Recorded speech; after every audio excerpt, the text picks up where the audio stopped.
जय हिंद दोस्तों। आप देख रहे हैं आरएम न्यूज इंडिया लाइव और आज हम बात कर रहे हैं एक ऐसी साजिश की जो सीधी भारत की छवि पर हमला कर रही है। अनकी रिपोर्टें, विदेशी मीडिया चैनल और कुछ एनजीओ सब एक सुर में कह रहे हैं कि भारत में मुसलमानों पर अत्याचार हो रहा है। लेकिन सच्चाई क्या है? क्या ये वाकई ग्राउंड रियलिटी है या ये कोई सोची समझी अंतर्राष्ट्रीय चाल है भारत को बदनाम करने की? हाल ही में यूएन, एमनेस्टी इंटरनेशनल और ह्यूमन राइट्स वॉच जैसी संस्थाओं ने रिपोर्ट जारी की जिसमें भारत को माइनॉरिटी वॉयलेंस का आरोपी बताया गया। इन रिपोर्टों में कहा गया कि भारत में मुसलमानों को धार्मिक आधार पर टारगेट किया जा रहा है। कश्मीर से लेकर दिल्ली तक मुस्लिम विरोधी माहौल बन गया है।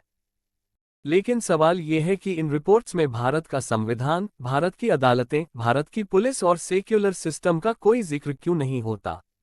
क्या सिर्फ एक तरफा एजेंडा चलाना ही इन रिपोर्ट्स का मकसद है? भारत में करोड़ों मुस्लिम भाई बहन हैं जो संसद से लेकर फिल्म इंडस्ट्री, बिजनेस और खेलों तक हर क्षेत्र में आगे बढ़ रहे हैं। राष्ट्रपति तक मुस्लिम रहे हैं।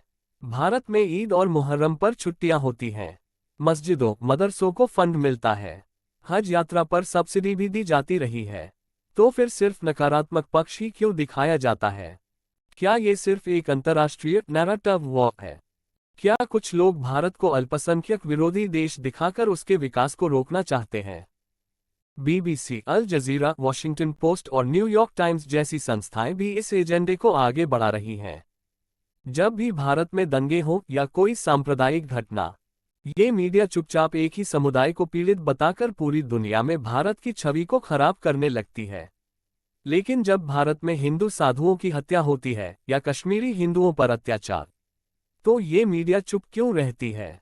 कहीं ये सेलेक्टिव जर्नलिज्म तो नहीं, या फिर ये एक सोची समझी साजिश है?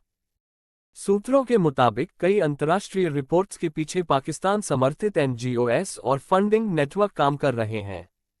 भारत में कुछ संस्थाएं विदेशों से फंड लेकर यहां घृणा फैलाने वाला डेटा इकट्ठा करती हैं और उसे दुनिया के सामने अत्याचार के रूप में परोस देती हैं। इनका असली मकसद है भारत की छवि खराब करना, भारत को अंतर्राष्ट्रीय मंच पर दबाव में लाना और देश में विभाजन का बीज बोना।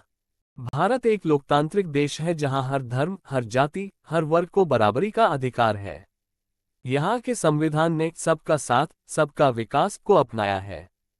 मुस्लिम, सिख, ईसाई, जैन, बौद्ध सभी को समान दर्जा दिया गया है। भारत आज दुनिया का सबसे बड़ा लोकतंत्र है जहां माइनॉरिटी राष्ट्रपति भी बनते हैं और करोड़पति बिजनेसमैन भी। तो अब सवाल आपके सामने है, क्या ये सच्चाई है कि भारत माइनॉरिटीज के खिलाफ है, या ये एक अंतर्राष्ट्रीय फेक प्रोपेगेंडा वॉर है जिसमें भारत को बदनाम किया जा रहा है?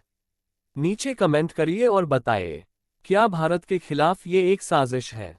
अगर आप सच्चाई के साथ हैं तो इस वीडियो को शेयर कीजिए, सब्सक्राइब कीजिए और आवाज बनिए उस भारत की जो न्यायप्रिय है, सर्वधर्म समभाव वाली है।